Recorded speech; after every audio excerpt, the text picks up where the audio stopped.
Hi students, मैं Shri Ashish Sharma, chairman VSI Jaipur, और मैं आज आप लोगों को मिलाने वाला हूं सीए फाइनल दिसंबर 21 के ऑल इंडिया 44 रैंकर कपिल पेंजानी से।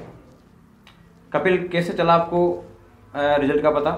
सर, जैसे नोटिफिकेशन आया था तो मेरा साइट ओपन ही था, मैं सुबह से रिफ्रेश कर रहा था तो साइट पे मैंने रिजल्ट देख लिया। मेरे मार्क्स 545 थे, बट फिर मेरे को लगा कि 545 पे मेरे को रैंक चेक करनी चाहिए। जैसे ही मैंने मेरिट लिस्ट क्लिक किया ना तो मेरा वो सर्वर भी चला गया जो मेन मार्कशीट का था, और मेरी रैंक लिस्ट भी ओपन नहीं हुई।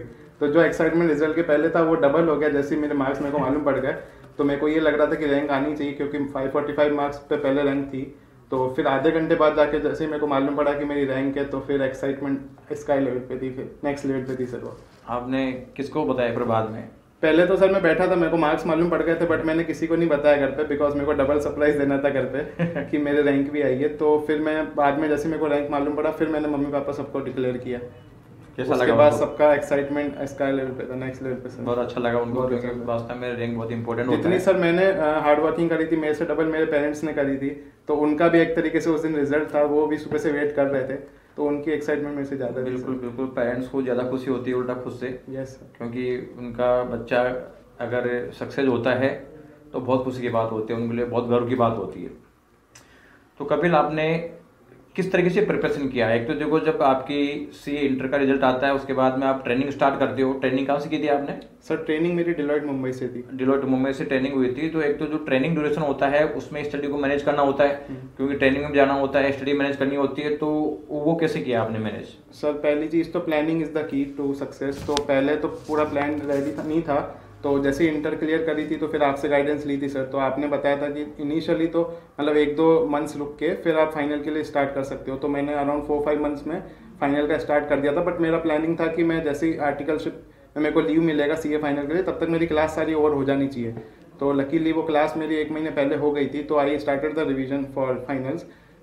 तो आपने जैसे कैसे तो क्लास लेते थे और कब इसका होम स्टडी करते थे आप? हाँ सर, रूटीन कैसा रहता था कि मॉर्निंग में 2 आवर्स और 3 आवर्स में क्लास ले लेता था। उसके बाद तो फुल डे मेरा ऑफिस रहता था। अगर मेरे को इन केस अगर टाइम बचता था तो मैं इवनिंग में रिवीजन कर लेता था जो मैंने मॉर्निंग में पढ़ा था, और नहीं होता था तो फिर जो बैकअप रहता था मेरा वो वीकेंड्स पे फिर मैं सैटरडे संडे बैठ के क्लासेस का भी और जो रिविजन्स थे, होमवर्क्स थे, वो मैं कवर करता था। मतलब जितनी क्लास हुई है उसका होमवर्क और रिवीजन एक बार जरूरी है। यस सर, जो वो आपने मस्ट कर है। लिया। नहीं तो फिर वो फाइनल के टाइम जब फर्स्ट टाइम रिवीजन करते हैं तो उस टाइम कुछ क्लियर नहीं हो पाता, कुछ याद नहीं आ पाता। हाँ। तो रिवीजन अगर एक बार क्लास के साथ प्रॉपरली किया हुआ है ना तो फिर फाइनल्स में इतना प्रॉब्लम नहीं आता। अच्छा, अब जब क्लासेस पूरी होगी आपकी, उधर ट्रेनिंग पूरी होगी, लास्ट के 6 मंथ का टाइम था, उस 6 मंथ के टाइम को कैसे मैनेज किया आपने एग्जाम से जस्ट पहले के 6 मंथ के टाइम? तो सर 6 मंथ्स का प्लानिंग तो मेरा ऑलरेडी इंटर में क्रिएटेड था, तो मेरे को मालूम था कि मुझे उसी ट्रैक पे फिर मूव करना है। तो जैसे ही मेरा लीव स्टार्ट हुआ आर्टिकलशिप से तो मेरा मॉक टेस्ट स्टार्ट हो गया था। तो फर्स्ट सीरीज से लेके till the arrival of that exam date मैं मॉक टेस्ट सीरीज के साइकिल में ही रन कर रहा था। लास्ट के 10-15 डेज ब्लैंक थे हमारे पास, तो वापस से एक रिवीजन वहाँ पे भी कर लिया था। बट प्रॉपरली मॉक टेस्ट पूरे दिए, पूरा 5-6 मंथ्स मॉक टेस्ट के थ्रू ही गाइडेड था। अच्छा, मॉक टेस्ट की जो परफॉर्मेंस और आपकी मेन एग्जाम की परफॉर्मेंस में क्या सिमिलरिटीज है या क्या डिफरेंसेज है? सो सर, ये मैं थोड़ा फैक्ट अच्छा है मेरा, तो कोइंसिडेंटली जो नंबर्स मेरे आ रहे थे मॉक टेस्ट में पहले ग्रेजुअली वो इंक्रीज हो रहे थे। बट जो मेरा 4th सीरीज था और जो मेरा एक्चुअल एग्जाम्स था, मेरे 3 सब्जेक्ट्स में एग्जैक्ट मार्क्स जो 4th सीरीज में थे वही मेन एग्जाम में आए। और जो 4th सीरीज के मेरे एवरेज थे, काफ़ी 1-2 सब्जेक्ट में मेरे वो एवरेज के आसपास मार्क्स थे मेन एग्जाम में। तो ऐसे करके मेरा 6 एग्जाम्स का पैटर्न जो था वो आउट ऑफ 8 वो लगभग मेरे मॉक टेस्ट के पैटर्न के या परफॉर्मेंस के अकॉर्डिंग था। तो 6 में से 8 सब्जेक्ट के मार्क्स वही आए जो आपके मॉक टेस्ट में आ रहे थे। और बाकी 2 सब्जेक्ट के मार्क्स क्या ज़्यादा है कम है? मॉक उसमें ज़्यादा है सर, बल्कि बेटर 2 सब्जेक्ट के मार्क्स ज़्यादा है। हाँ।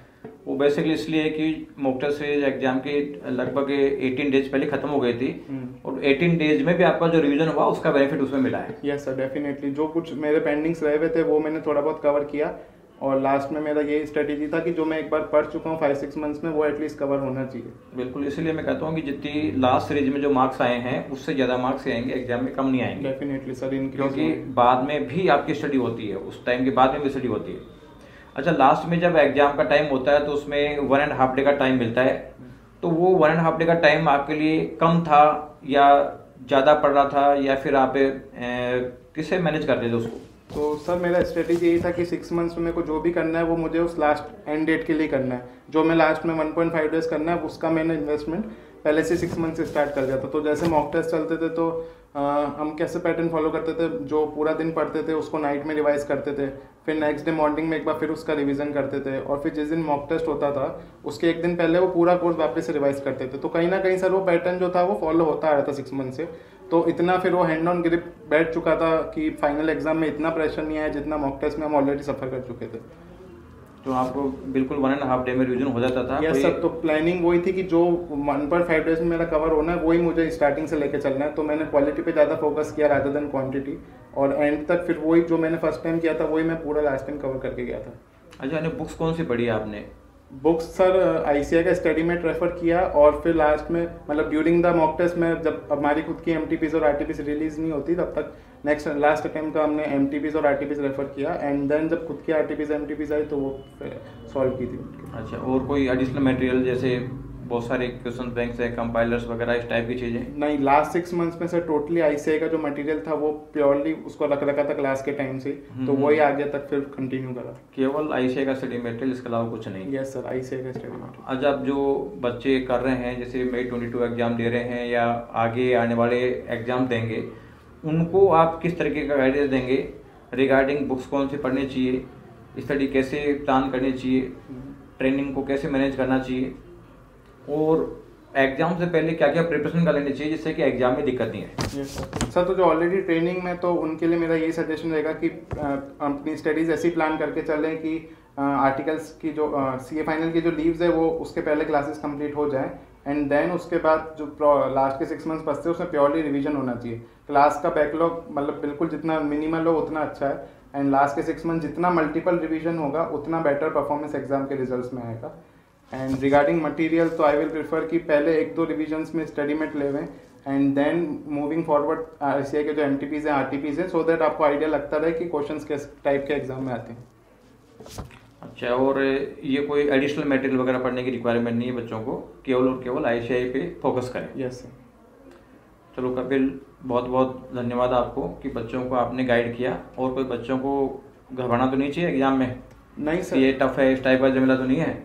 सर टफ तो डेफिनेटली है, बट अगर राइट गाइडेंस के थ्रू प्रॉपरली प्रैक्टिस करी हुई हो, मल्टीपल रिविजन्स किए हो, जैसे हमने भी लास्ट में अराउंड 5 से 6 टाइम्स रिविजन्स किया हुआ था, तो ये कहीं ना कहीं था कंफर्ट के एटलीस्ट बोथ ग्रुप तो क्लियर हो जाएंगे। तो एक बार वो सेटिस्फेक्शन आ जाता है ना, तो फिर मतलब उसके बाद ज़्यादा वो सोचने की जरूरत नहीं पड़ती है, ज़्यादा प्रेशर, रैंक की स्टडी तो अपने आप हो जाती है बाद में। नहीं सर, रैंक जब एक बार ये कॉन्फिडेंस आ गया कि मैं पास हो जाऊंगा, तो इसका मतलब अपन एडिशनल मार्क्स के लिए ट्राई कर सकते हैं। करेक्ट सर, बिल्कुल सही है। तो कपिल, थैंक यू, आपने बच्चों को गाइड किया।